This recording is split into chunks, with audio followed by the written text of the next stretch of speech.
I made a lot of mistakes. I did a lot of terrible things. I lost my children, I lost my life, I took someone's life. I was living on the streets, I was homeless. I began gambling. The gambling was not to the point to win money, it was the point to start blocking out and numbing myself against my memories. I was working with people who were a direct part of my past trauma. I began to defraud the organization that I was working for to fuel my habit. I gave up. I threw the towel in and went back into addiction, very severe addiction. And it ended up me 4 years on the streets. 2011, when I was arrested for my second federal sentence. I ended up taking the life of a gentleman that had taken me off the streets, which sent me back into the jail system. I was arrested outside my home, 45 months for my fraud. Ended up at the Edmonton Institution for Women. A very honest and raw portrayal of two completely different women's lives with at least one thing in common. A big reason both of these women are able to talk and share their criminal past so candidly is because of the support they've received through the prison reintegration program offered here at the Mustard Seed in Edmonton. Both Debbie and Stephanie have served their time within federal prison. Now they must readjust back into their communities. The big things that people struggle with is forgiving themselves. Women's reintegration chaplain Debbie Fawcett says that process often requires physical, mental, and spiritual support. I work with people voluntarily who are working really hard in really courageous ways to change their life and move forward. On any given day in Canada, more than 100,000 people are either incarcerated or are being supervised in the community. The large majority of those people will end up back in society. Advocates at the Mustard Seed say the support they receive will determine how well they reintegrate and become a positive part of our community. The internal challenges are shame, guilt, embarrassment, and just trying to figure out where their place in the world is. And I pick people up so often on their release day.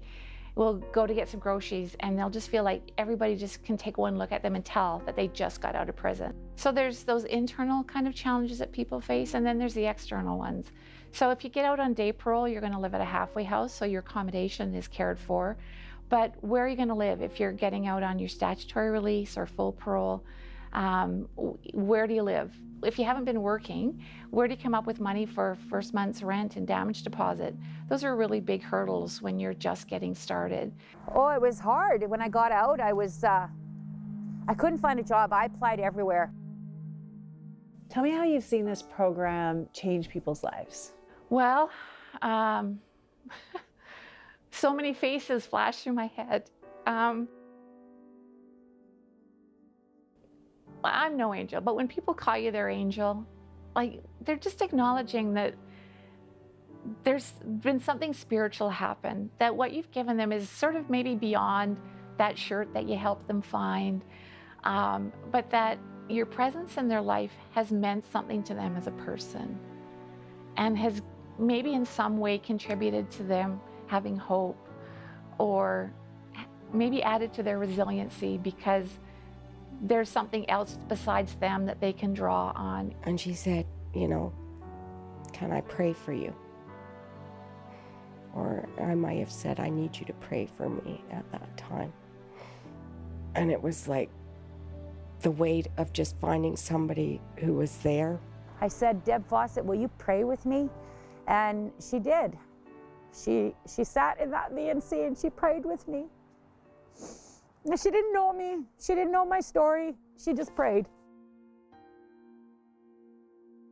How does the message of God's love impact people's identity as they're trying to transition into a new life? I hope I do my work from a posture of prayer, and I hope that shows in the work, and that it does come from a place so much bigger than me. And so that leads to questions where, who's that source? What's bigger than you?